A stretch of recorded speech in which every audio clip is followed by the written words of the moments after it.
Welcome back, everybody. It's been a while. Well, it's been a while for us, I feel like. It's been a week, I think. I think we recorded that episode with Ian last Tuesday night, and here we are on a Tuesday night again, which is coming out Thursday. So this is the episode right before the Super Bowl. So before we get into that, I have an opening rant. Thought rant. How we'll see how it goes. So the whole reason why we haven't recorded in a week, and because we had to get ahead, was because last weekend Amy and I went to Orlando, which was great. It was an awesome time. We flew in. We left like real early on Thursday. I think we had a 6 a.m. flight on Thursday. So we landed by 9:30. We were checked into the hotel by like 10. So we got like a full day, basically a full day on Thursday, Friday, Saturday, and then this brings me to my story. We were supposed to go Thursday to Sunday. So, we hang out. Now, I haven't been to Orlando since 2015, I think. Either 2015 or 2016. I went with Derek. Shout out to Derek. We were coaching one of our weightlifting athletes, and she was qualified and competed in the national weightlifting championship. So she was really fucking good. So we went to coach her. At that time, I tried to get some people to like go to Universal with me because I had really wanted to go to Harry Potter World because I'm a big Harry Potter head. And never been before. I had only gone to Orlando once before that in my life, and I was like 11 years old. So this was 2003, I think. Yeah, would have been 2003. I was there in 1994. Yeah, and I don't remember a second of it. Even it being 2003, I don't remember anything. I said that to Amy when we were walking around. Because we went to Universal and Islands of Adventure, which I found out are two different things, even though they're kind of the same thing. I don't really remember. The only thing I think I sort of remember from being 11 was the Mummy ride because it's still there. We didn't go on it, but I remembered walking by it. As we walked by it this past weekend, I remember being like, I think I went on that before. Like, this looks really familiar. That was the only thing that looked familiar to me. So all of those things where people say like, oh, you got to take your kids, when they're young enough or whatever, they're before they're too old to not remember it or not enjoy it or whatever the fuck. I was 11 and I'm about to be 31 and I can't remember shit from 20 years ago, that trip. The only thing I remember, like I said, I think I remember the Mummy ride, and I remember going to SeaWorld. I don't remember anything about SeaWorld. I just know that we went. We didn't do Disney. We didn't do any of that. Yeah, because I was 11, and they were like, yeah, he doesn't want to go to fucking Magic Kingdom or any bullshit like that. So, it is what it is. I think maybe if you go enough when you're a child, you might remember it, but where I only went once, I have no recollection of Orlando. I remembered more Disney Springs because that's when I went there in 2015. But yeah, so besides the point, Orlando, it was fun. It was great. I thoroughly enjoyed Harry Potter World. Like I said, never been before, about to be 31 years old. And it was one of those things where I was like, I really want to go. It was the driving factor behind why Amy and I booked it in the first place. It was a trip like 3 years in the making. We originally tried to go like 3 years ago, and then COVID shut it down. And then we were going to go again, but that was the time when they were talking about instituting travel passports, like whatever, like vaccine passports or whatever. So we just didn't go because we were like, I don't want to book this trip again and then not be able to go. So here we are, like I said, 3 years later on our third attempt at going to Orlando, and we finally pulled it off. Picked a great weekend to go. Well, depending on how you want to look at it. It's an awful weekend to go if you like seasons, because despite it being 70 degrees in Orlando, I think on Friday it was -8 here. Saturday morning when I woke up, it was -7. Yeah. Yeah. It's a lot of fun. So I missed that, unfortunately. I was pretty bummed about that. I think you're being sarcastic, and I really don't think you're giving seasons enough importance. You don't actually realize how bad you would have it if there were no seasons. It's true. And the fact that you missed out on that this past weekend, like, dude, you can't have that back. Like you missed it. Yeah, you're right. It ain't coming back. So imagine how awful it would be if I lived in a place like Orlando all the time, where on Friday it was cold, and it was 62 degrees. Yeah, so you're gonna have to like kind of change your mindset a little bit. You seriously like you don't get it. You couldn't live in Orlando all year. No. Why? Imagine living in a place where the coldest it gets is 60 degrees. Actually, to be perfectly fair, we got to start using San Diego because you don't want to live in Orlando in the summer. It's fucking way too fucking hot. Gross. And then in the fall, it gets fucking obliterated by hurricanes. Yeah, so like San Diego. San Diego, I think, has the best weather in the country. Potentially in the world. No, you don't get it. It's nice all the time there. That's awful. Yeah, it's terrible. That's terrible. It does breed shitty people. They never get -7. Yeah. Like, what kind of life is that? It's not a good one. Just imagine every day when you wake up and, it's January or February, whatever month it is, and you go out to start your car and you have no concern whether it's been too cold overnight for your car to start. Like, what? Yeah. Like, there's no adventure. Well, you just go out to your car and it starts because it's fucking anywhere from 50 to 80 degrees all the time. Yeah, that's weird. Not for me. You live in a place where it's normal to not have a 4-wheel drive car. I don't have a 4-wheel drive car. Who wants that, right? Yeah, you don't get it. You had to be there. You had to be there. I missed it. And now it looks like we'll see. I'm about to curse us. But it looks like that might have been it for the cold. Because I looked on the 15-day look ahead on the Weather Channel app, no free ads. But the coldest it looks during the day. Now at night, obviously it's going to get pretty fucking cold.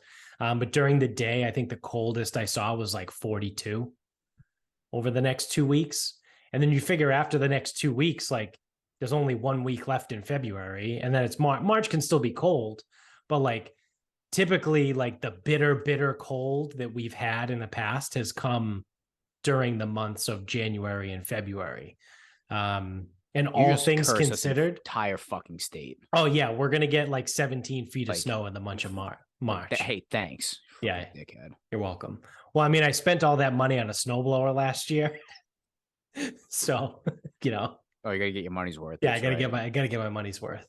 So I got dueling curses right now. I've got me saying that it's gonna be warm relatively, and me spending all that money on a snowblower last year. Just so we are clear, every day now until Memorial Day that it's like unseasonably cold, I'm fucking texting you. That's fair. I'm like, hey, thanks for cursing the cold. Yeah. Well, I mean, you can blame it on Punxsutawney Phil. He saw his shadow. We're getting more winter. We're getting 6 weeks more of winter. You know what's funny about that? By definition, we're getting 6 weeks more of winter because winter doesn't end until March 21st. Correct. Yeah. That is very accurate. Fucking dickhead groundhog. Cocksucker. And Pennsylvania. Fuck you. It's not even the original groundhog. Well, no shit. I mean, what's the lifespan on a groundhog? 2 years. In the wild, who knows? But yeah, so brings me back to Disney. Not Disney. Well, no, I meant Orlando. I didn't go to Disney, but like, everyone knows it's Disney. Basically, they own the fucking city, town, whatever the fuck it is. Super interesting. Walking around. How do I want to try and word this carefully. Because I'll explain why afterwards. So Orlando is a perfect place for people that are absolutely fucking morons to walk around. I think that's probably the best way to put it. Now, I was going to use another word. However, there are a lot of people at Universal that have mental handicaps. So I didn't want to say it's a place for retarded people because I didn't want it to be misconstrued there. But I gotcha. Yeah, but there's a lot of fucking morons that walk around in Universal and the theme parks there. Like people that don't walk in a straight line, right? So like there's massive crowds of people walking everywhere, right? So it's like you got to walk to wherever you're going to, and it's just it's one of those where like you're trying to walk around someone and they just fucking like lean into your walking lane. And then you're like, all right, well, I'll go on the other side. And then they start leaning the other way. It's like, holy shit, do you not know how to walk? Like, do you not know how to walk? There's thousands of people in this fucking crowd right now. And you seem to be very adept at just being where I need to go, right? Like, it's just people are fucking morons. They're idiots. And then the other thing is everyone walks around like looking through their phone. I shit you not. The amount of people that just walk around like this at fucking Orlando is nuts. Like, how are you watching where you're going? No, the answer is no. But all they're doing is walking around taking pictures of shit. And then like they stop randomly in random spots. They just stop walking to take a picture of something. And it's like, hey man, like, I don't know, maybe walk over to the side, right? Like if you're driving a car, right, you in traffic, you pull over to the side of the road to stop and do whatever. Like same idea, like the laws of traffic, it's foot traffic, right? If you want to stop and take a picture of something, walk over to the side, like pull off to the side, do whatever. Don't just stop in the middle of the fucking walkway where again, there's thousands of people that are walking. Like people are absolutely fucking idiots. That could have easily been solved, right? Just start blowing into people. Yeah, I did that a couple times on purpose by accident. You can't really. There's really no avoiding it. Like you're gonna bump into some people. I would have just started hitting people no matter what. Like if you just stopped in the middle of a crowd, then you're getting fucking hit. Like I'm stepping on your ankles. Yeah. Yeah, I did actually. I think I gave someone a flat tire at one point. I was like, well, shouldn't have stopped. I would have done it. I would have done it intentionally again. Yeah. You want to make a move to the side? Go ahead. Yeah. You just gonna stop in the middle of the fucking thing? Then I'm fucking hitting you. Yeah. So yeah, outside of that, I thoroughly enjoyed Harry Potter World. We basically only went for Harry Potter World. You can jump between the two parks, Islands of Adventure and Universal. There's the fucking Hogwarts Express brings you back and forth between the two. Super cool.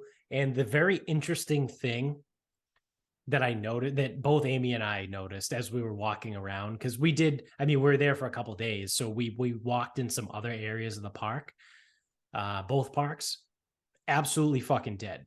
So when you go into either one of the Harry Potter areas, it is jam-packed. Like there's fucking people everywhere. Like it looks like you're in a theme park, right? It's exactly how you would imagine it.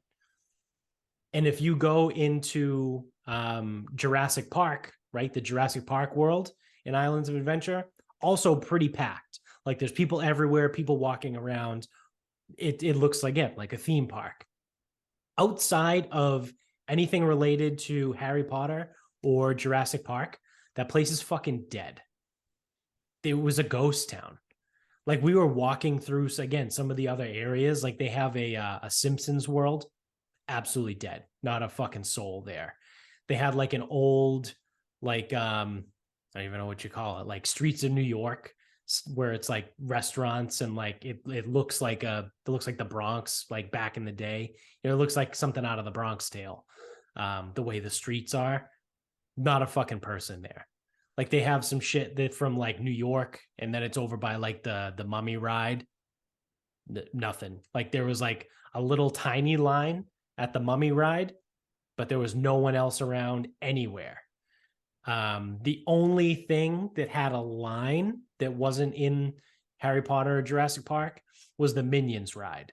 And that was just one ride. It wasn't like they don't have like a section of the park. They just have one single ride.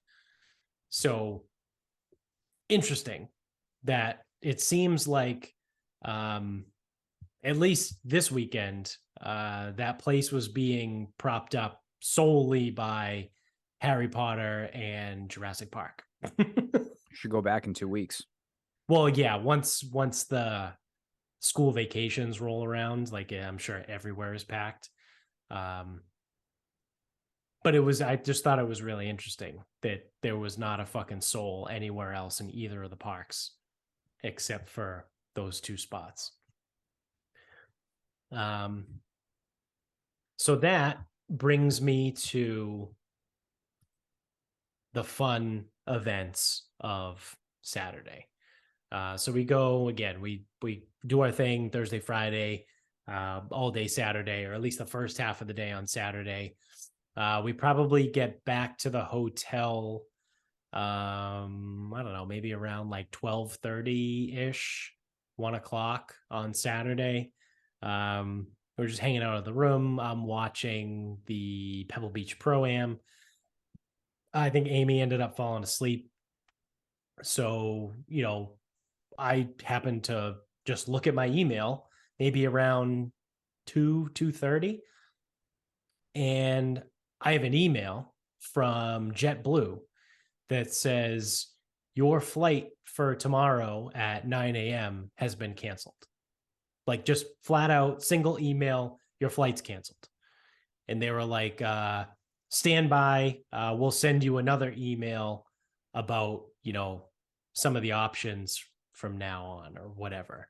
So I'm like, okay, that's cool, I guess. Like there was no warning where it was like, oh, your flight's delayed or your flight's delayed. And it's like, then they cancel it. There's no. So at 2:00 on Saturday, they decided to cancel the flight for 9 a.m. on Sunday. So what is that?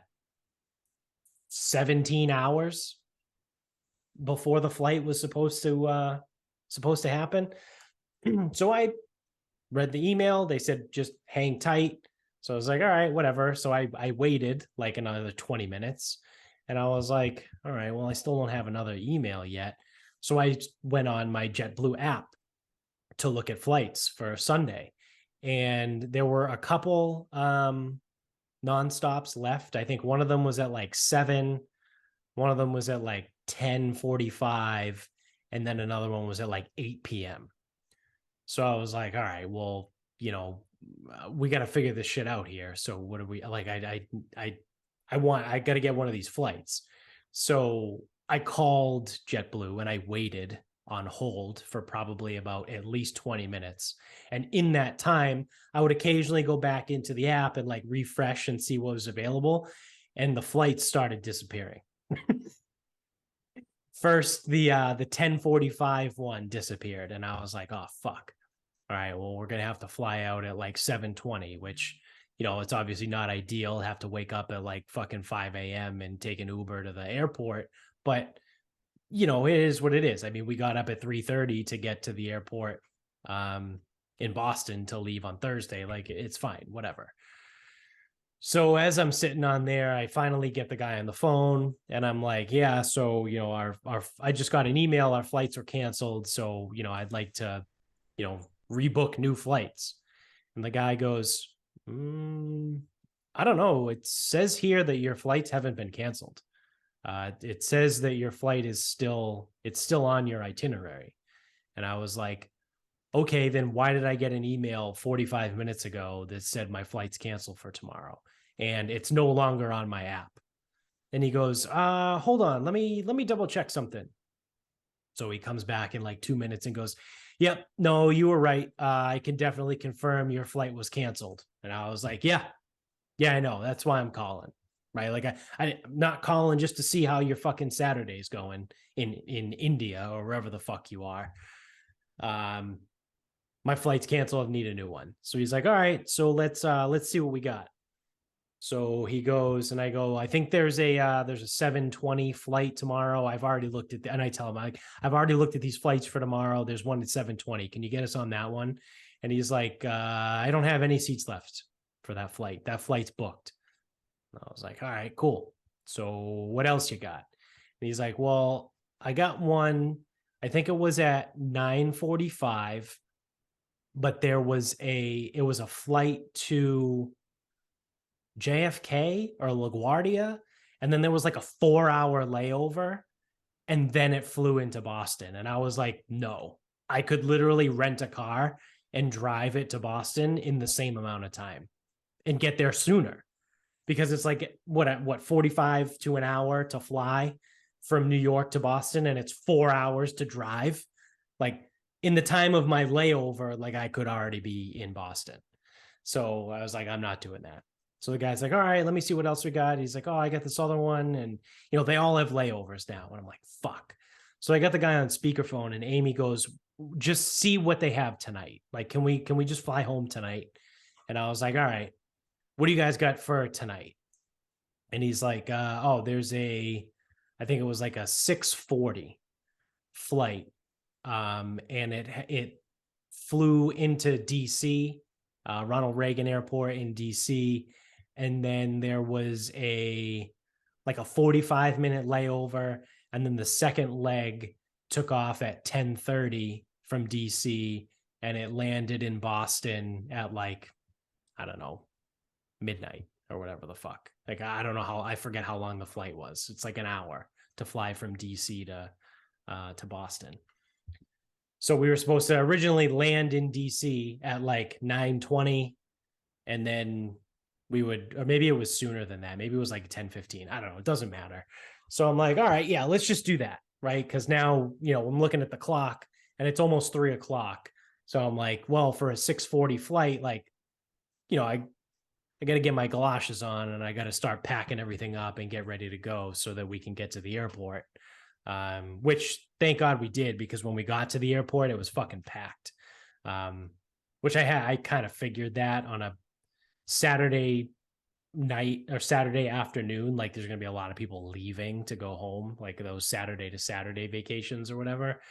So it took us a while to get through security. But before I even get to that, so the guy books us the flights, right? So we're leaving Saturday night, and he's like, all right, we get to the point where he's like, all right, let's look at your seats. And now I have on my app, I have the flight up and I can see the seats on the flight. So I'm like, yeah, for the the Orlando to DC, I'll take the 2 seats in the first row, because it was a 2x2. It was a small plane. So two seats on each side of the aisle. So I'm like, we'll take the first row. It's the extra room, whatever. And he goes, oh, well, sir, that's an extra $75 a seat. And I was like, I don't care. Charge me. Like, I'll pay the $150 for the first row. So we got seats 1A, 1B. And then on the flight from DC to Boston, I think we had row 6. Like we had 6D and 6E were seats. I was like, fine, whatever, we're booked. Thank you very much. Have a nice day. Great. I wait a couple minutes. We start, getting our shit together, getting ready to pack. And I go back into my JetBlue app and it says, please check in for your flights. I'm like, all right, cool. So I go to check in on the flight and it's, my name, Amy's name. Okay, click next. Then it goes seat selection. And it's like Amy's seats are in, the first part is 1A. And then the second leg is, 6E, right? And then my name doesn't have any seats next to it. So I'm like, well, what the fuck is this?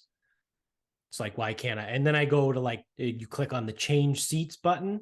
So on my name, I go to change the seats and it won't let me pick any seats. I'm like, I don't know what the fuck is going on. So there's a skip button. So I just hit the skip button and then it auto populates that now I'm sitting in 27D on the first flight and like 16B on the second flight.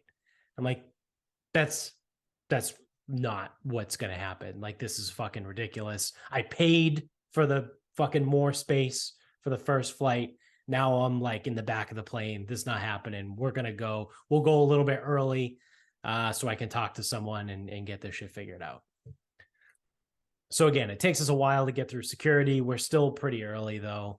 And we're waiting in line at the JetBlue help desk. And there was this old couple that was in line in front of us. And then there was a guy probably in his 40s that was talking to the guy at the help desk. And this old guy kept creeping closer and closer to this guy that was getting help. And he kept like turning over his shoulder, being like, what the fuck? Like, what are you doing? He's like trying to talk to the guy. Meanwhile, the old dude's like flipping out, right? He's like, we missed our flights. This is not our fault, all this stuff.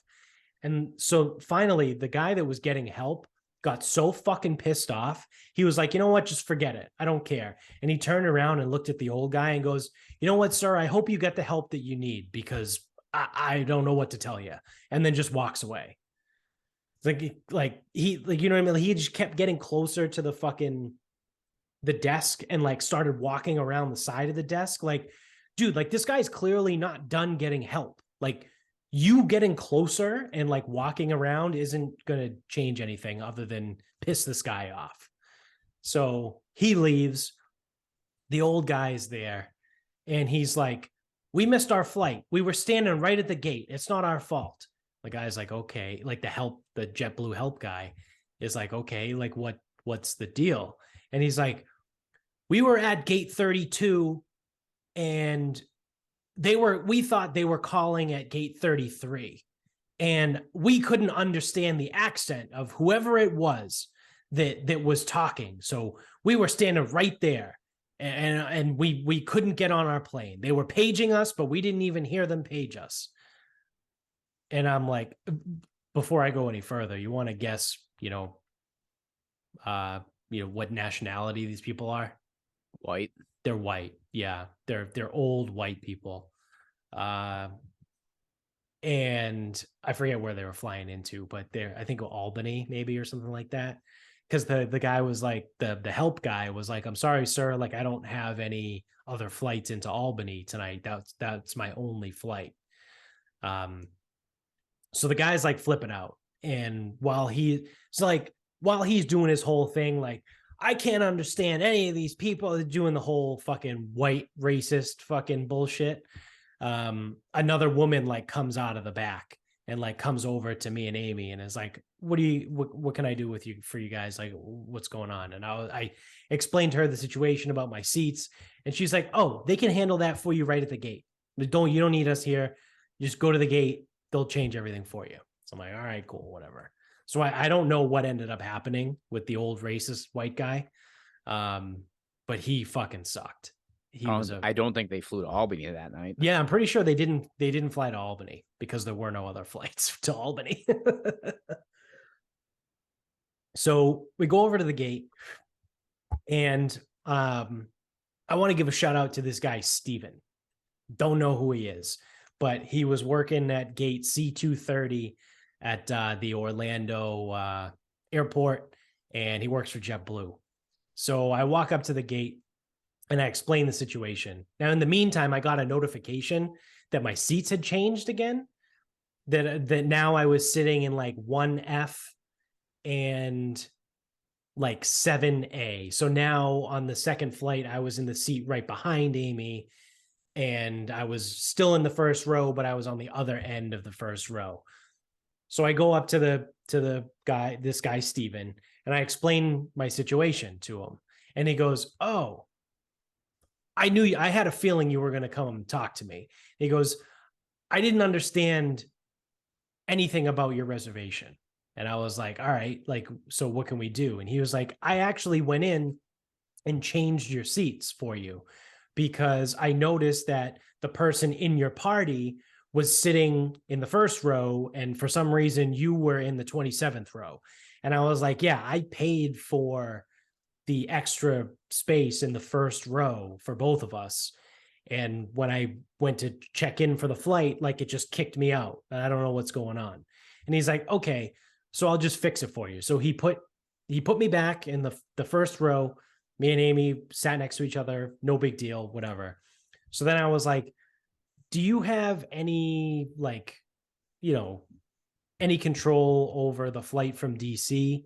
Or do I have to do the same thing when we get there? And he was like, well, technically, I'm not supposed to change anything on that flight, but let me just take a look at it really quick. So he pulls it up and he goes, oh, that flight's empty. He goes, I'll change it for you right now. They're not going to care. It's no big deal. There's no one on that flight. So he puts us in the second row. He puts us both in the second row on the flight from DC to Boston. And the guy was awesome. Like seriously, like he was the nicest guy ever. Like I said, he was ready for me to come up and talk to him. He had already moved my seats prior because he said it didn't make sense. And now he's fixing it again. And he was the best. So whoever that guy is that works for JetBlue, he should get a fucking raise. The second he said, oh shit, he goes, oh, that flight's empty. I'll just like move you around or whatever. Did you instantly think that flight's getting canceled too? I thought about it. Because that would have been my first thought was, fuck, that is not what I wanted to hear. Yeah, there's not enough people, so we'll cancel the flight. Yep. So like, all right, cool, whatever. It's all settled, right? We're like, perfect. We're going to be landed in Boston by, 11:30. We'll be home maybe a little after midnight. No big deal. As we're sitting at the gate in Orlando, I get an email. Your flight has been delayed. Your flight from DC has been delayed. Like, all right. So it went from like 10:30 to, I don't know, 10:45, 10:50, something like that. I'm like, no big deal. It's 20 minutes. It's fine. And then right before we boarded to DC, I get another email. Your flight's been delayed to 11:30. Like, okay, not ideal, but not the end of the world. Like, it's fine, whatever. So we land in DC at like whatever, 9:00, 9:20, whatever the fuck time it was. And we're like, well, we got 2 hours to kill. Except the airport in DC, everything closes at 9:00. So I think that's pretty standard. Yeah, I guess. But there's nothing open. We got nothing to do for 2 hours. We're just fucking sitting there, shooting the shit, playing fucking games on our phones, like trying to get 2 hours to go by.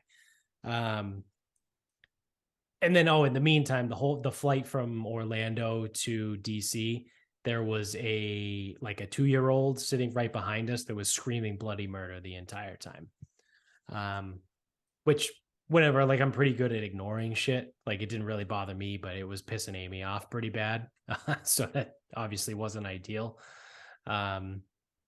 So we get to DC again. We got 2 hours to kill, whatever. Then right around 10:00, we get another email. Oh, your flight's been delayed again. This time it was only like 15 minutes. Like I think it said, your flight's gonna now take off at like 11:45 or something like that. So I'm like, all right, well, this isn't awesome. Like that it keeps getting delayed. So I get the information on the plane, right? Because you can see you're the plane, and then there's a little button that says, where's my plane now? Yeah. So I click on it and it's in Boston. So the plane we were taking from DC to Boston was currently in Boston. So it was just basically like shuttling back and forth between Boston and DC. And it hadn't taken off yet. And I was like, well, fuck, they're going to cancel this flight because you can only see so much on the online on the whatever website. I forget, flighttracker.com or wherever the fuck website it is. I'm like, great, they're going to cancel it. So now I'm scrambling, and in the meantime, I had been texting in our group, and then I texted Jones separately. But I was like, hey, Jones, there's like a very slight chance that we might get stranded in DC. Would it be cool if I hop in an Uber and come to your house to stay the night instead of having to pay for a fucking hotel room somewhere in DC? And he was like, yeah. He goes, I'm not home, but just text Brandy and let her know and keep her posted, whatever. So we go through that whole thing. And then finally, the flight leaves Boston. I think it left Boston at like 10:15. So it's like landing at. It landed at like 11:15. Yeah, 11:30. I think it landed. So we boarded the plane and we took off, wheels up, at midnight. So the flight was originally supposed to leave DC at 10:30 or 10:10 or some bullshit, whatever it was. It was before 10:30. It had ended up getting delayed 4 separate times, all the way back to midnight. So we finally get in the air. We land in Boston at like 1:15, 1:30.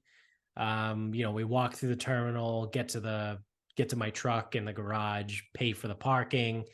And I think we got home at 2 a.m. Like we walked through the front door at 2 a.m. on Sunday. All because they fucking canceled our flight. That was supposed to be a nice direct flight at 9 a.m. from Orlando. We were going to land in Boston at like 12:30. No problem. No big deal. And it turned into a fucking shit show, which is just par for the course for every time I've flown over the last like year and a half. Every single flight I've taken, there's been something that's going on, whether it's delayed or a cancellation or a flight change, right? Like they're like, oh, we're doing a tail swap, like where they change the planes and now you're on a different kind of plane, so your seats might change. There's all kinds of craziness, right? Just nonstop. Like for everything. There was issues when we flew to and from Hawaii. Didn't we we got delayed in New Orleans, didn't we? Yeah, New Orleans, we landed like a half an hour late. Yeah. So that one wasn't that bad, but still it was a delay. I think we got delayed in Nashville. I think on the way there, we got delayed. Oh, you were on like the 5 a.m. flight though. Yeah, you came in later. I think we didn't have any delays going home though, right? No, Austin both ways was fine. Nashville both ways was fine for me. And New Orleans down was fine. And on the way back, we got delayed. Like, again, we landed like a half hour late. Yeah. So it's just, I fucking hate planes. I hate flying. Nothing ever goes right. And I had never had a problem. Right? Like I've been flying on planes semi-regularly since, I don't know, 2015. When did I start? Yeah. When did I start teaching at Bridgewater? Probably there was the fall of 2014. So the spring of 2015 was when I went to, I think that's when I went to San Diego for the first time. Because I go twice? No, I've only been once. You went to San Diego when we lived in Mansfield. Okay. So where did I go? Maybe I went to Charleston. I could have went to Charleston. But I mean, because 2015, I think, was the year I flew a bunch. Because I think I went to, no, that was Nashville. That was when I went to Nashville for the week. That was the first time. We lived together then too. I don't know where the fuck you went in 2015. I don't know where I went either, but I went somewhere. And then, because that was the year I had traveled a bunch, actually, because maybe I didn't go anywhere on spring break that year, because we went to Chicago for a weightlifting competition. We went to Houston. Bill, Derek, and I went to Houston for Worlds because that was the year they had the World Weightlifting Championship in Houston. And then I went to Orlando in December of that year to coach Lindsay at Nationals. So I flew a lot 2015. Like I said, I've been flying semi-regularly for the last 7 years, right? Minus the COVID times. Never had a problem. But the last like year and a half has just been nothing but fucking issues. So fuck every airline. They all suck, right? Like there's no such thing as a good airline. I think we talked about that before, didn't we? That Delta is the best airline, was ranked the best airline in the United States, but it's number 32 in the world or something like that. I forget what the exact breakdown was, but they were graded like a fucking, like if it was like school grading, they would have been given like a C. Yeah. And they're like best in the US. They're the best one in the US and like 30 something in the world. Which the only times I've flown Delta,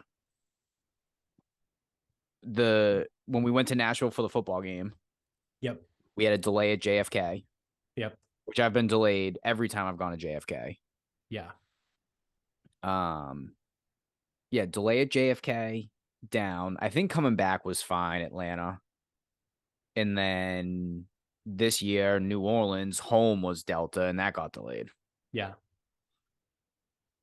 Yeah, it's just like, no, the New Orleans, I mean, I know it was a delay, but like that's business as usual. Like I'm actually like, when you like really hash that out, I am shocked that you got home Saturday night, because relying on a plane to come from Boston to DC to fly back, I figured that just wouldn't have come, because with the weather being shitty here and people not getting to work or not working or banging out, I'm actually, if I were you, I would consider yourself lucky that you got home that night. Yeah. Yeah. I mean, well, that's why I texted Jones. No, but there's also a difference between grateful and lucky, right? Yeah. Like obviously you're grateful you got home that night because you didn't have to spend the night. Because I also don't know if the Uber from from Reagan to where they are was gonna be all that cheap. Like no, it was a 45-minute ride. Okay, so like a 45-minute Uber, that's gotta be every bit of what, $60-$70? Yeah, I mean, I was gonna say I would be prepared to spend $100 if I had to. All right, so which is still cheaper. It's probably still cheaper than a hotel room, even if it's like a shitty one. Yeah. But that's why it's like obviously you're grateful you got home, but like you would consider yourself lucky because all it took was plane to be short on air, because then all the air, not the airlines like the planes, the like compressed air to fill up air tires. Right. Those lines were all frozen. My mother had an issue with tire pressure, and all the gas stations like, our lines are frozen. Like, yeah. No, you can't have any air. What do you mean? Yeah. So yeah, I mean, you actually may have lucked out. Yeah. Getting the fact that you got back. Yeah. Oh, the flight. That was the other thing I forgot. The flight from I almost said New Orleans. The flight from Orlando was delayed like barely, like 10 minutes, 15 minutes, because we had to get a new pilot. Yeah, you should have just dragged his ass out of the bar. Yeah. Yeah, they were waiting for the new pilot to get there because they did a pilot swap. And they were like, yeah, we don't know when the new pilot's going to get here, but as soon as he does, we can start the boarding process. So luckily that, like I said, that was only like a 10-minute delay. It was no big deal. But yeah, it's just fucking flying now is just so shitty. It's so fucking awful. Yeah, it's hard because I don't know what you do about it, right? Yeah. I don't know what you can do about it, because none of them are good, right? It's not like you can be like, well, I'm going to cut up my JetBlue credit card and I'm going to open a Southwest one because Southwest is reliable. No, they all suck, right? Like they all suck. Yeah, I don't think there is like, I mean, everyone has their own personal vendettas against each airline. Right. I don't have strong feelings about any of them. Yeah, I mean, I prefer JetBlue just because like I have the JetBlue credit card and I can fly with points, and I very rarely have to pay for flights. But that's the thing is like, even now, like what's the difference between any of them? Yeah, I don't think there is. There isn't one. Like outside of like, so Southwest, obviously they have their boarding process the way they do. Yeah, which is goofy and retarded. But it doesn't bother me because unless I'm flying um with Michaela, which we have yet to do, which we will do in June. But unless I'm flying with her, like when we go on our guy trips, everyone just throws their headphones in and watches whatever. No one talks. Right, right. So um so like for Southwest, outside of like the two of us,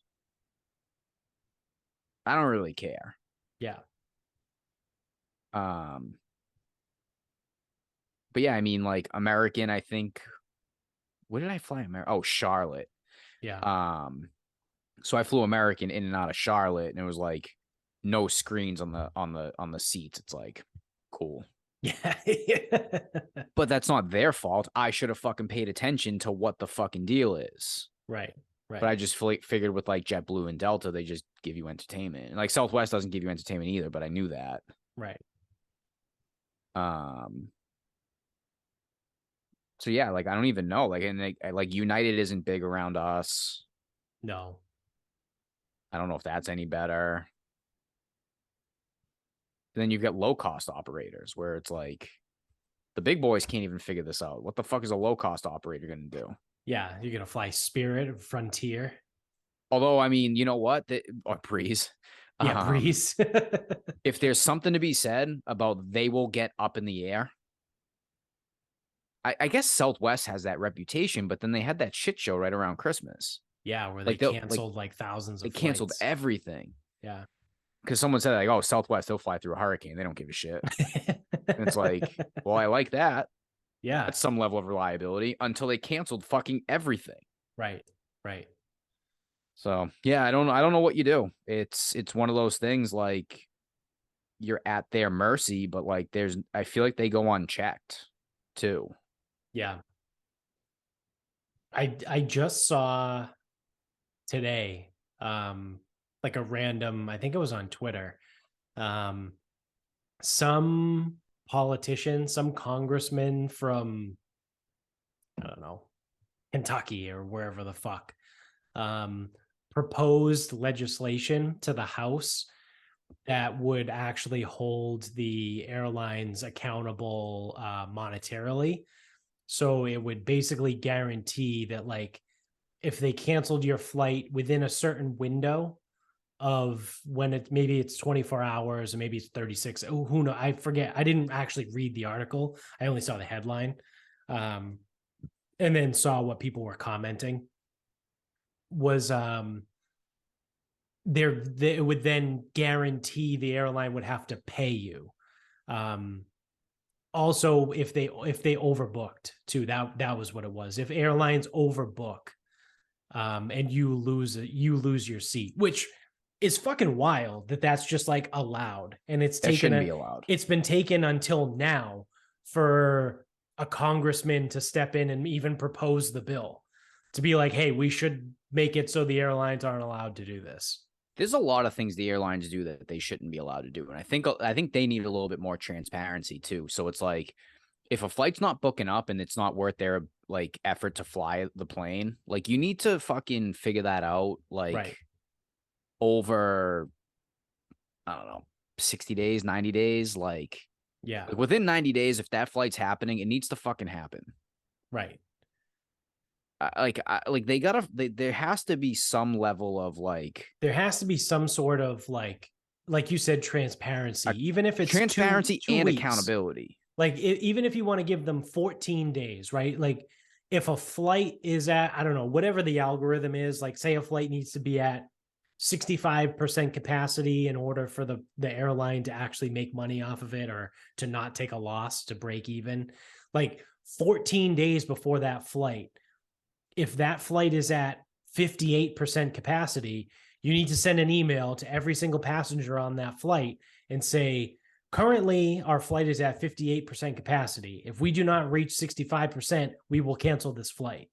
You need to give the people, like, you can't just cancel the flight 17 hours before the plane's supposed to take off. Yeah, like, but even like this fucking dickhead right but here. the other thing too is like, so say it was your flight down there and they just go, fuck it, there's not enough people. Like you Yeah. have hotels, you have Right. park passes, like you have all that stuff. Right. Like that needs to be figured out ahead of time. Like if they're going to advertise a flight, the flight should have to go. And if they're going to cancel that flight, put everyone on a flight that fucking works. Yeah. I agree. Or you know what? You fucking lost on that one. But when it's school vacation week and you're making all the money on bags and seats and whatever and surcharges, whatever, then you make it back there. Like, yeah. I don't know. The airlines need some level of accountability somehow. Yeah. Some way. I agree. And I don't know if the FAA can just like do it. I know it's usually that they're more like a safety thing, but like, I don't know. I don't think we need 80,000 IRS agents. We need some fucking FAA agents. Yeah, we need some fucking pilots too, because there was a pilot shortage for a while. Yeah, that might have been like vaccine mandate stuff. That should probably I think, calm down. yeah, I think that's kind of what it was too. So, yeah, it's just it's an unnecessary issue, right? Like it's very easy to avoid this problem. Like you and I sitting here right now just kind of came up with a very quick way to maybe not solve it, but at least create some transparency and like actually make it so that there's some communication. That's it, because there are going to be times where shit doesn't work out. Like, hey, the pilot banged out today. Like, there's nothing we can do. We ain't here. Right. Or, hey, your weather in Massachusetts, it's fucking terrible right now. We can't get you back. It's -7 degrees, and Yeah. we can't do that. Right. Like we can't de-ice the runway. It's not safe. Right. And it's like, well, fuck me, but it is what it is. Right. Things like that, totally fine, totally understandable. But like I said, when you cancel a flight less than 24 hours before the flight's supposed to happen and you give no reasoning as to why, I'm going to be fucking pissed. Maybe that's where it starts. You have to provide reasoning now. Yeah. Why did my flight get canceled? Right. It's like, I don't even care, but like, why? Yeah. Oh yeah. Hey, your staff was coming from another place and then their flight got delayed, so we don't have staff for this plane. All right, I'm gonna be fucking pissed, but like, right, I can at least understand. At least you told me like that. Like I think that's the big thing is they just need to be a little bit more transparent and a little bit more accountable. Now I don't know you can't who holds use them accountable. weather, right? For the Not flight all the on time. Sunday. Well, no, I mean for my flight on Sunday, you couldn't use the weather. Like if I was, which is also wild, that the flight on Saturday, because Saturday was still pretty fucking cold, that we flew out fine, no problem Saturday night, but whatever. But like if we were supposed, say we were supposed to fly home Friday night, right? And Friday night was -7 degrees. If the flight gets canceled, hey, it's minus, like we just said, it's -7 degrees in Boston. There's no way to make sure that the runway is not full of a sheet of ice. So it's not safe. So we have to cancel your flight. Totally get it. But that Sunday morning, it was like 40 degrees. Sunday was actually warm. That Sunday morning could have been, that plane could have been coming from Boston. And maybe it never came from where it was supposed to. Like this is the problem. Like, right. Like we don't know what happened. Yeah. Now I think it's a little, because like our flight from DC, it was basically a shuttle back and forth. Right. Like that plane just flies back and forth between Boston and DC. And our New Orleans flights, I did the same thing. I popped up like, where's my plane? It was coming from Boston. Yeah. So like that is a thing. Like sometimes it flies in from Boston and flies back to Boston. That way, like the staff doesn't leave. They're back in Boston, like whatever. Right. But we don't know anything. Yeah. And I think that's the shitty part is they're just left to do whatever they want. They don't have to explain anything to anybody. And the only people that get hurt by it are the consumers. Right. It doesn't make any sense. No, it doesn't. Fuck planes. Fuck flying. But there's nothing you can do about it. Yeah. Or you just don't go anywhere. Like that's Yeah. Yeah. That's the other part of it too. You'd be like Jones and just drive everywhere. or anybody in the Midwest. Yeah. People in the Midwest love driving. All right. So before we get into final thoughts, obviously, but like I said at the beginning of the show, this is coming out on Thursday. The Super Bowl is a couple days away. So, I think we would be remiss, since especially we have a gambling sponsor on this podcast. Shout out to mybookie.com. You go to mybookie.com, use the promo code SarcasmPod. When you sign up, they'll double your deposit, first deposit up to $1,000 over there. So again, Sarcasm Pod's your promo code for MyBookie. Do you want to do a quick preview, quick breakdown of Super Bowl, maybe whatever props you have betting on, and then we'll wrap this up. Under on 2 minutes and 3 seconds for the national anthem. No reason other than I think that prop's usually around 1.5 minutes, 1:50. So 2:03 seems like a lot. Yeah. I took over 3.5 field goals. I think that's made field goals. I don't think that's attempts. Yeah, made field goals. Okay. I think it's made field goals. I don't know how good the Eagles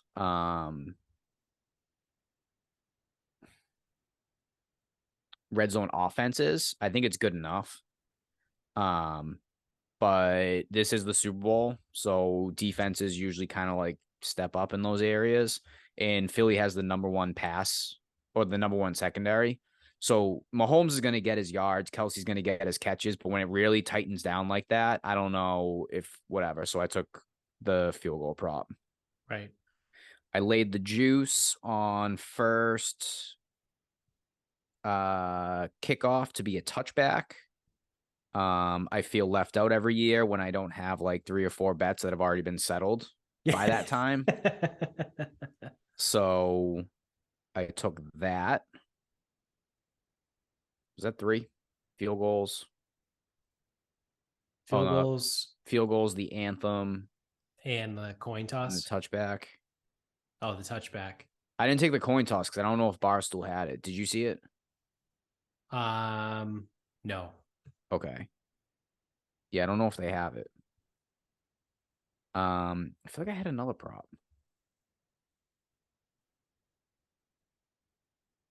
I don't know. If I think of it, I'll let you know.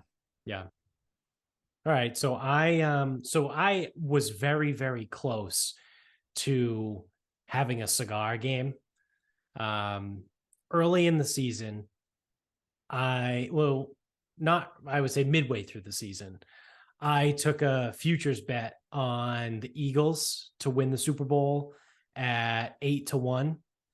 And I also took the Bengals at 8-1 also. So I had both of them at 8-1 odds to win the Super Bowl. So I was rooting hard for the Bengals against Kansas City, and obviously they didn't pull it off.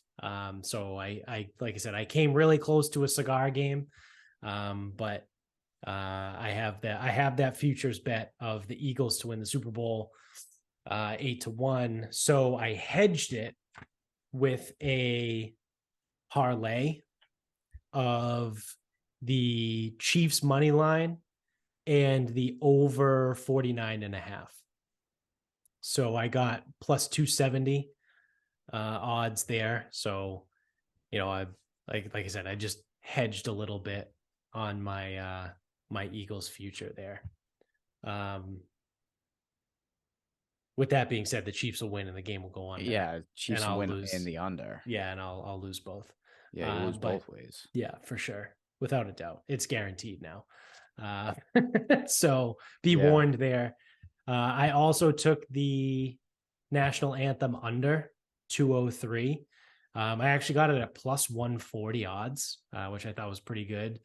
Kind of same thing as you, right? Like I don't really have anything else to go on other than the only breakdown I've ever heard of the Super Bowl national anthem is when it's a black woman, take the over. because they like to sing, I guess. I don't even know what the fuck that means. It's just what I've seen on gambling Twitter and heard people talk about. I have no fucking idea, but 203 seems long, so I took the under. I did take heads on the coin toss, minus 105. I got that through my bookie. I also took the Gatorade, the color of the Gatorade to be blue. Now, if you've been following the show for long enough, you know that I hit back-to-back years on the Gatorade shower. So not last year. Last year would have been the 2022 Super Bowl. So I hit it on the 2020 and the 2021 Super Bowl. I did not hit it last year. So I think one of the years it was blue.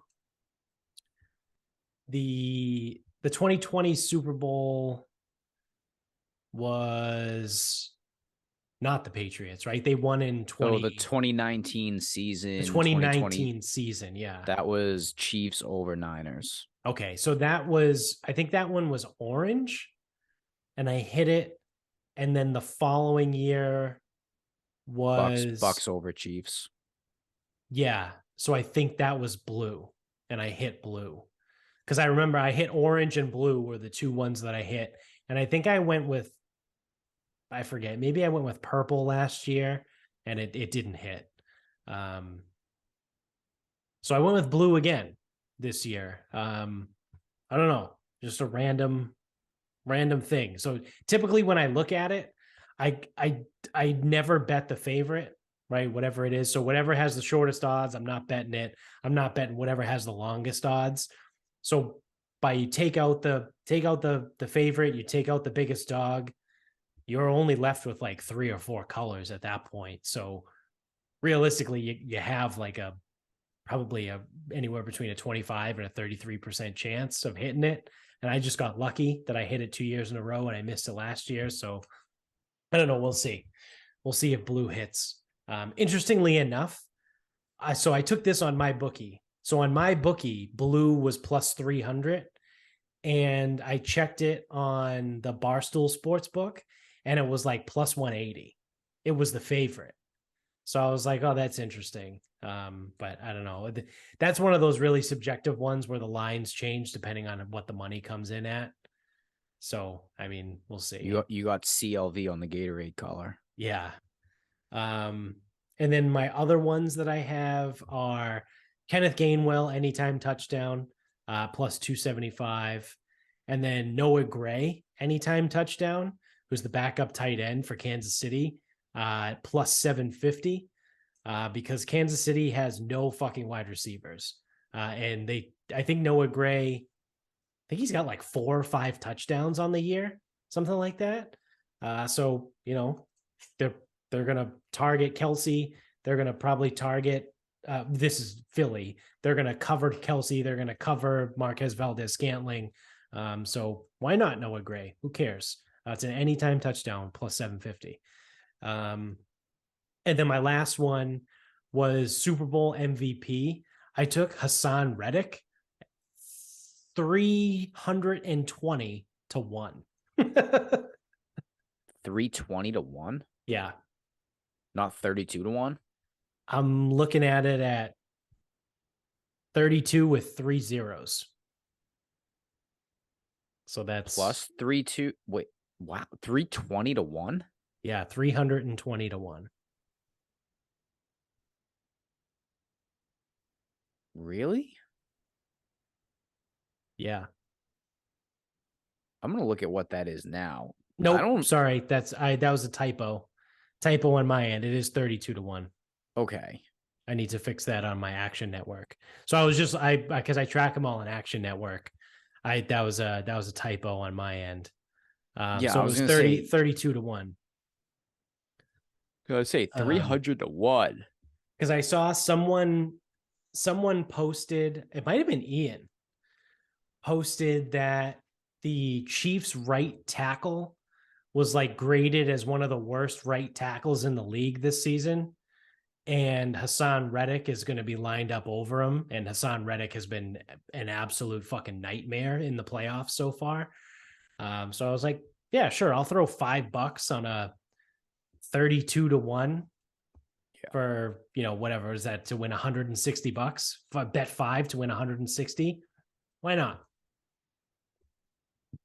So we're hoping for, 4 sacks, a fumble, and a fumble recovery probably from Hassan Reddick. Maybe a pass defense too. Maybe he can bat one down at the line. So it's happened before. Yeah.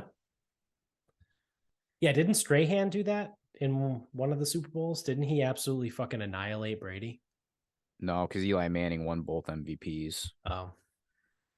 Some defensive players that come to mind: Dexter Jackson, 2002 for Tampa. And Malcolm Smith, Seattle.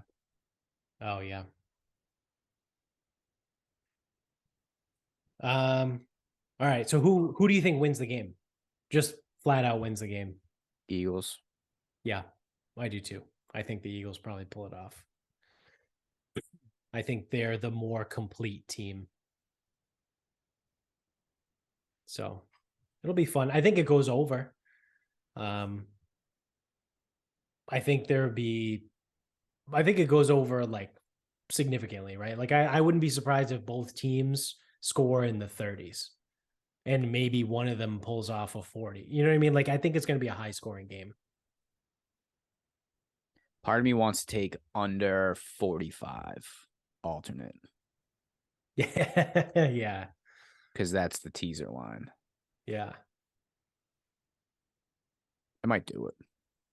Why not? See. Why not? If I do it, though, I got to get over to Plain Ridge. Yeah. I think I have time Thursday. Might pop in tomorrow. Check it out. Well, originally I wasn't going to have time Thursday, but now I think I do. Yeah. I don't have time to get golf bets in, but that's okay. Still football season. Yeah, I might get some. Well, I do have some golf bets in this weekend.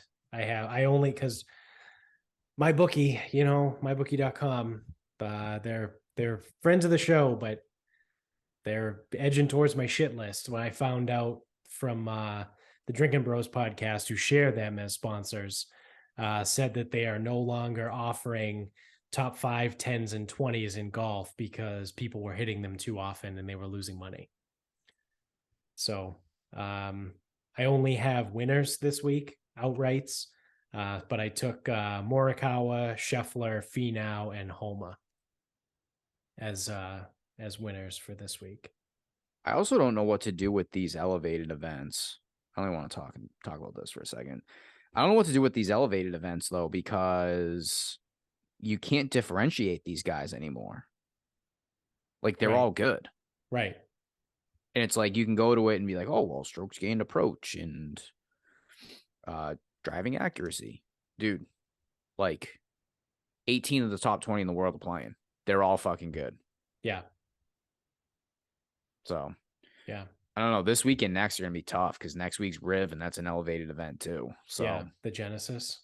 I don't know. Rumors that Tiger might play. I don't think he's gonna, but he fucking sucks there. Yeah. His own. I don't know how much juice. I don't know how much juice I would have to lay on him missing the cut there. But I think there'd be value. Yeah. Yeah, I don't know. It's weird. Like, when they all play, how do you pick one? I don't know. Like, I mean, I know we do it for the US Open and we do it for some of those things, but usually those courses have like different characteristics about them. Right. Yeah. So the only other thing I did take was I took John Rahm as the first round leader at 17-1. So I don't know, like Rahm, it could be fucking anybody. Like, yeah. Well, that's how the first round leaders work. Right. Is it? But the other thing, the only thing I thought of is like, it's Rahm has played in Arizona he's lived in Arizona for, I think, all 11 years he's been in the country. He plays really well at that course and he's hot as fuck right now. He might be the hottest golfer in the world. Surprisingly, him and Roars are like neck and neck. They both Yeah. have like same performance, scoring average, wins, top tens. It's kind of fucking crazy. Yeah. Yeah. So we'll see. I think it's fun. I love the Waste Management Open.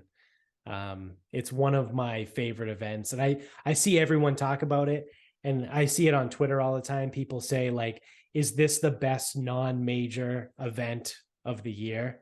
And I would say probably. I mean, I don't know if the elevated status can stay, but I forget how that works, if the elevated status rotates or not. But if you can get the best players playing here, there might be something, because coming down 16, 17, 18, Yeah. seeing what people can do. I don't know. I mean, we'll for sure see. Yeah. I'm excited.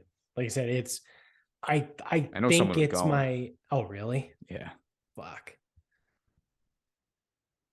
Maybe we can pull it off next year. If the Pats fucking schedule sucks next year again, maybe we can pull off the Waste Management instead.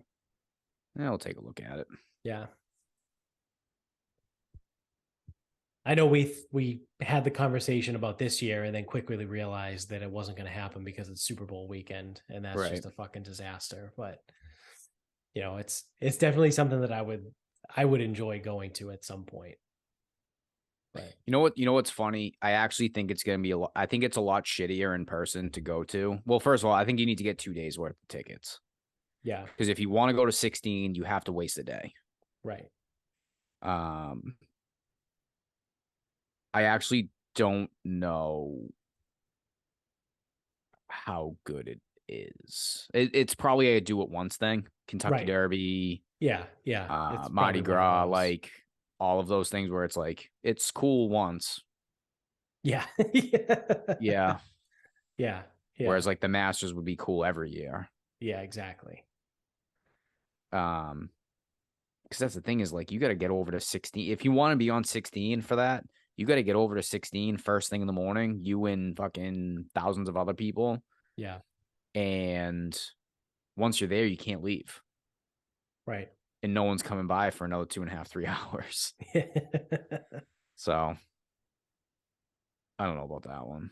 Or I want to go. I will go at some point, but I think it's like I definitely need 2 days worth of tickets, or I think I need 2 days worth of tickets, and then might be a one and done. Yeah. Because for us to fly across the country, it's a lot. Oh yeah. Yeah. So So I'm we'll see. looking forward to that. It'll be a fun weekend, right? You get the Waste Management and then the Super Bowl. So Yep. good times. So on that note, you want to wrap this up? Yes. I have trust issues with garage doors. What happened? So I didn't have a garage growing up, and a lot of them were more manual at the time.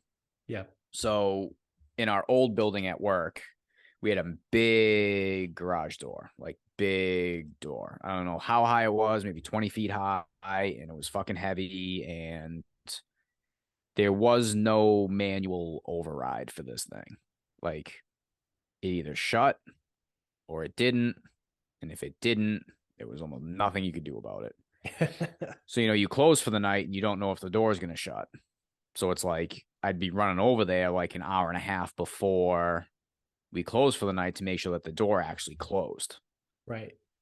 And like trying to line the sensors up, whatever. So I'm like a little bit of PTSD from that, because there were times where the door did not shut and I was stuck there waiting for someone to either shut it or send someone, or I was able to get a sensor, or I was the only one there. So I was like, hit the button, run over, hold the sensor, try to keep the beam in line, whatever, mess. Yeah.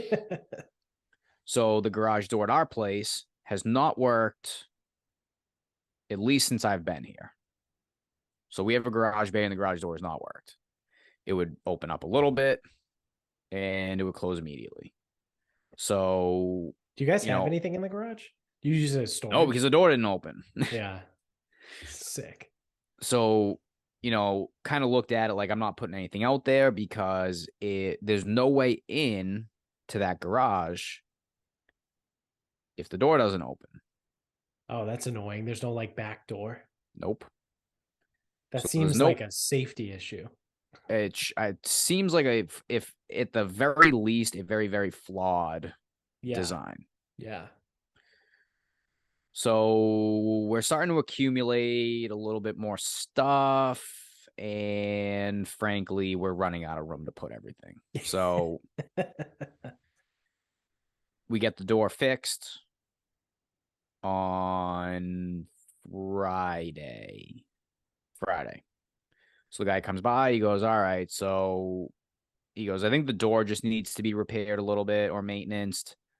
He goes, the motor is old. It might go at some point, but like, you'll know you have to replace the motor when it kind of like just stops working. I go, okay, good. That's promising. So he fixes the door, goes, all good. And I'm like, well, I'll be the judge of that. Guy's on his way. He leaves, whatever. So I'm like, well, let me go see this door in action. Open it up, no problem. Close it, no problem. But I'm looking at it and I'm like, nope, something's not right. Don't trust this door. Use the little like keypad thing, open it up, close it down. Still looking at it, I go, nope. Don't trust this thing. So now I have trust issues with the garage door for no fucking reason. A little bit of PTSD and a little bit of feeling of helplessness. Yeah. Now, again, these are also two unique situations where if this, like at the old building, if the door didn't shut, there's no way to shut it. Right. If this door doesn't open, there's no way to get in. Yeah. So it's just like my There's trust no issue. manual override with that. Oh, well, I don't know because I fucking pulled the cable thing and it doesn't pull it off the track. Like, I don't know if I'm fucking doing it right, wrong, nothing. I don't fucking know. Yeah. Yeah. I have no idea.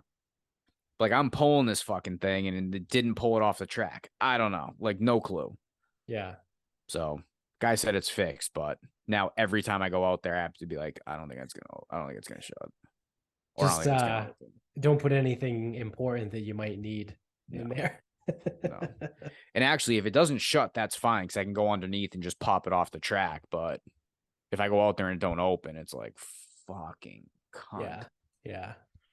So garage doors and me, we're not quite seeing eye to eye. Garage doors, real fake doors. You should get a real fake door. Untrustworthy.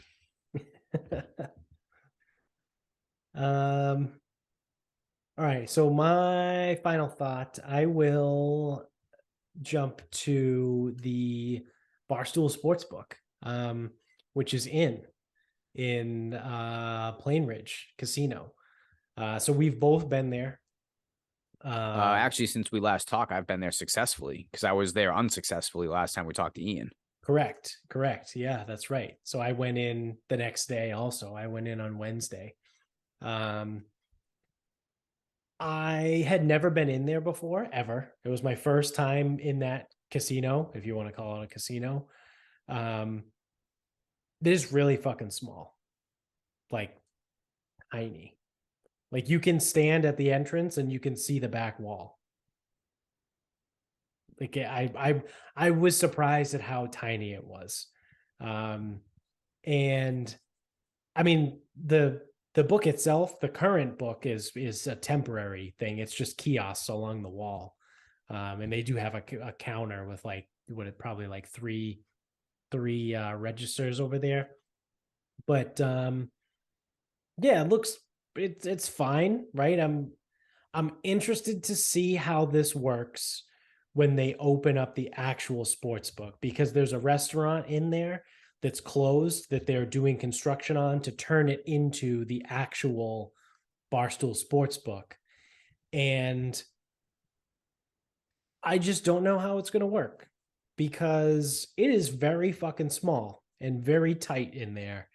And the Barstool brand is pretty fucking big. So I would imagine that most people, probably under the age of 30, are going to want to go to the Barstool Sportsbook because it's Barstool. And there's going to be a lot of fucking people in there all the time, probably, once that thing is opened. I don't agree. I don't think that many people are going to be going to Plainville. I think it's only an issue until mobile launches, in which case it probably won't be a big deal anymore. Well, I mean, the actual book won't be open by the time mobile launches, I don't think. Oh yeah, no, you're right. It definitely won't be. I don't know how many people are going to go there. I'm like, Barstool aside, I think Plainville is the problem. Yeah, it's not the greatest. I mean, it's a great location for me, but it's not a great location for a lot of people. No, it's far away for a lot of people. Yeah. And I think a lot of people they're not going to care, so they'll just go mobile once mobile's around. Right. People looking for like the viewing experience will probably just go to Encore. Because at the end of the day, it's not that far. Right. People would drive for a long time to go to Foxwoods for many years. I don't think it's gonna be an issue. I actually am curious if there's ever gonna be anybody fucking there. Whereas before, like, take Twin River, close to Providence, Right. and the only show in town also for Massachusetts. Yeah. Now it's not the only show in Plainville will not be the only show in town. We might be getting mobile, and it's not near a major city. Right. So I think it'll be okay. It actually could end up being one of those like sneaky good spots if it's not too busy all the time and they set it up the right way. And we won't have to worry about like limits or shit like that. But Right. Yeah, that's like an interesting way to look at it, I guess. I guess I had just assumed like, right, the Barstool name was going to be a draw. But I think you are onto something there where once mobile pops up, because right, so like the people that are going to be drawn to Barstool, like I said, are going to be let's call it the under 35 crowd. yeah, they're going to bet on their phones. 21 to 35. They're not going to want to get in their car and fucking drive to a casino to place a bet when they can just do it on their phone. That 21 to 35 crowd is all about convenience. So that's a really good point, that they'll probably just bet like the Barstool app on their phone versus going there. There's also not a lot of colleges around here. Like the closest one's probably Stonehill. Oh, really? Like what college is around Plainville? Like Dean College in Franklin? Like That's I not don't real like college. there's no colleges around here. Bridgewater That is is interesting over a because half hour there's a away. lot of space, but no colleges around, huh? Yeah. Because Dartmouth isn't close. There's nothing in Walpole. There's no college in Walpole. I don't think there's anything down the Route 1 belt. No. That's what I mean. I think the closest colleges might be Dean and Stonehill. They ain't coming from Stonehill, I'll tell you that much. Yeah. I mean, what else is around here? I can't think of anything that's south. There's nothing south.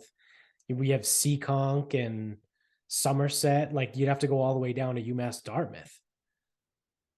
And even in Rhode Island, there's colleges in Providence, but there's no college in Cumberland, Rhode Island. They're not coming up to Plainville, Mass. No. So like the young kids, like I don't know how many young kids are going to be there. Like I said, there's no colleges. Not many, there. Dude. It's a weird location. Yeah. No, it makes sense because there's lots of space, but I'm interested to see over the years too if they decide to expand like how Twin River did, and add tables and do things like that. I mean, they should. They should. They'll have to build a hotel, but right. I don't know, dude. If Twin River did it, like fucking Plainville could do it. Right. Plainville could easily be Twin River. Like, no problem. 100%. Yeah. So something to watch, something to follow. It's a cool little spot.